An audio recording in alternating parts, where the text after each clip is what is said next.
La cascata non stava scendendo, stava salendo. L'acqua brillava come una luna bianca in verticale e faceva un rumore profondo. Wump, wump. Zibù, il camaleonte verde chiaro dai riflessi menta e lime, spalancò gli occhi. Matteo, quella cascata sta respirando. Matteo arretrò. Non dovrebbe muoversi così. La cascata si gonfiò come un enorme petto d'acqua, poi si fermò, completamente immobile. Silenzio, poi un colpo secco. L'acqua invertì direzione e cominciò a risucchiare invece che scendere. Indietro! Gridò Matteo. Troppo tardi, il terreno tremò. Zibù cercò di afferrare un ramo, Matteo gli prese la coda. Il ramo si spezzò. Non voglio essere lavato al contrario! Urlò Zibù. La cascata li aspirò dentro come un enorme tubo d'acqua viva. Acqua, luce, buio scomparvero. Atterrarono su qualcosa di morbido e umidiccio, fece Zibù. Sembra il naso del drago raffreddato. Matteo si sollevò.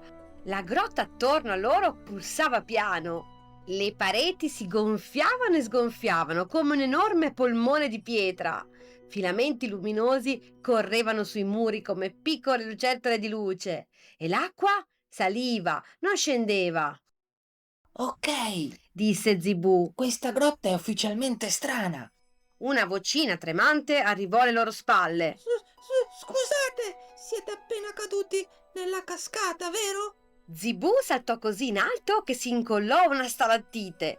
Da un piccolo foro uscì una creatura lunga quanto una mano. Lumilù, mezzo pesciolino, mezza lucciola, tutto trasparente e luminoso. Sono nei guai, nei guai, nei guai! Piagnucolò Limulì, svolazzando. Perché? Chiese Matteo. Lumilù tremò vorticando come una lampadina difettosa. Perché se siete qui, allora si sveglia lui, il guardiano capovolto. Zibù sgranò gli occhi. Il cosa? Il terreno vibrò, pareti e acqua rimbombarono insieme. Lumilù prese a tremare così forte che la sua luce lampeggiò come un faro. E lui si sta divertendo e quando si diverte tutto si capovolge. Zibù e Matteo si guardarono. E cosa significa esattamente? Capovolge? Chiese Matteo. La risposta arrivò subito. Il pavimento diventò una discesa di fango lucido. Zibù scivolò all'indietro urlando. Perché scivolo sempre io? Matteo gli rotolò dietro. Lumilù svolazzò come una foglia impazzita.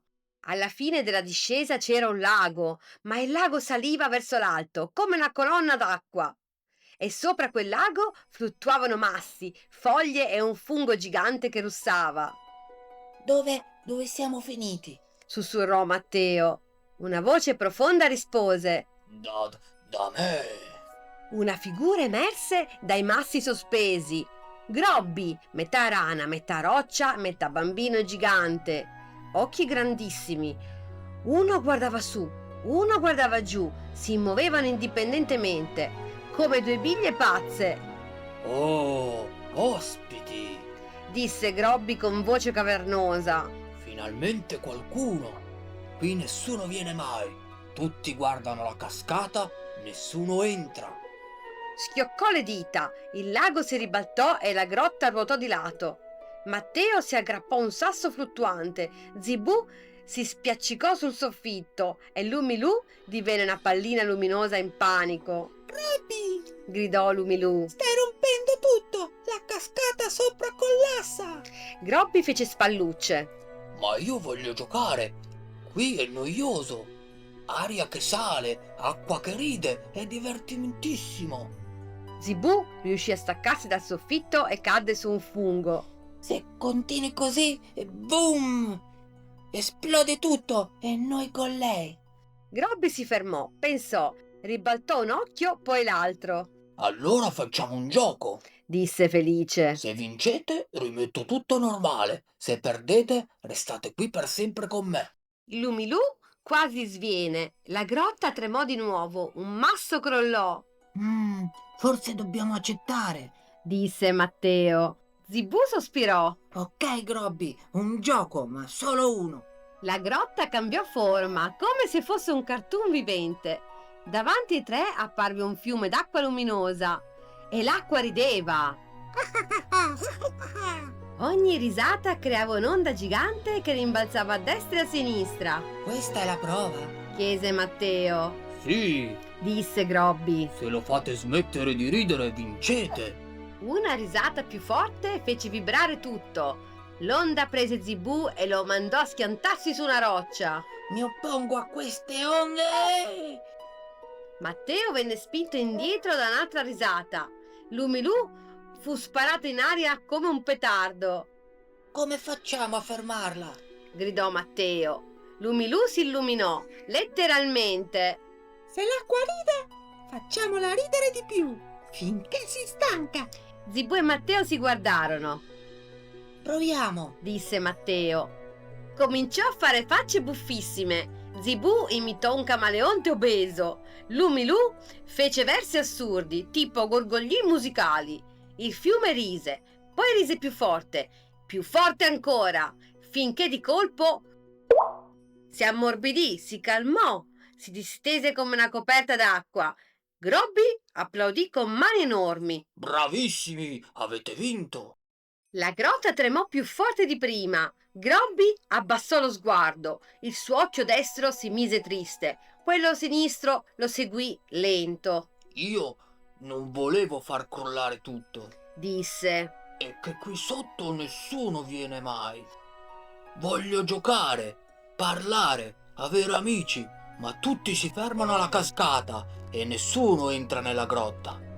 Matteo gli si avvicinò. Grobby, bastava dirlo. Zibù annui. Non serve capovolgere il mondo per avere compagnia. Lumilù gli toccò un dito gigante. E noi adesso siamo qui. Grobby tremò, poi sorrise un sorriso enorme e storto. Allora faccio tornare tutto normale.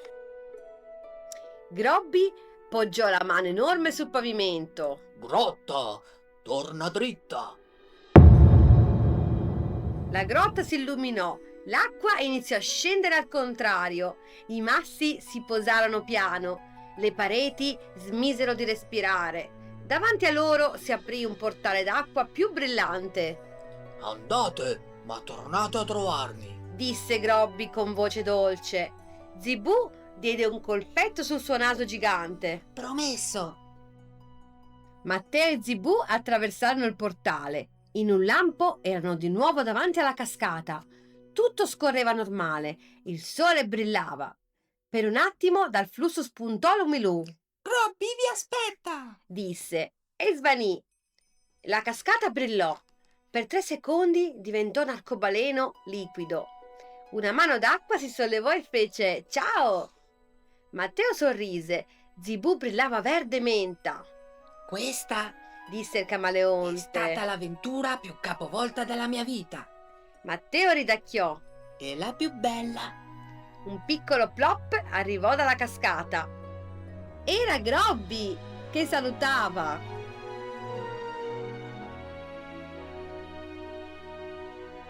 Se questa fiaba ti è piaciuta, segui Zibù nelle sue prossime avventure. Guarda gli altri video del canale, lascia un like per sostenere il nostro lavoro e iscriviti al canale per non perdere nessuna nuova fiaba.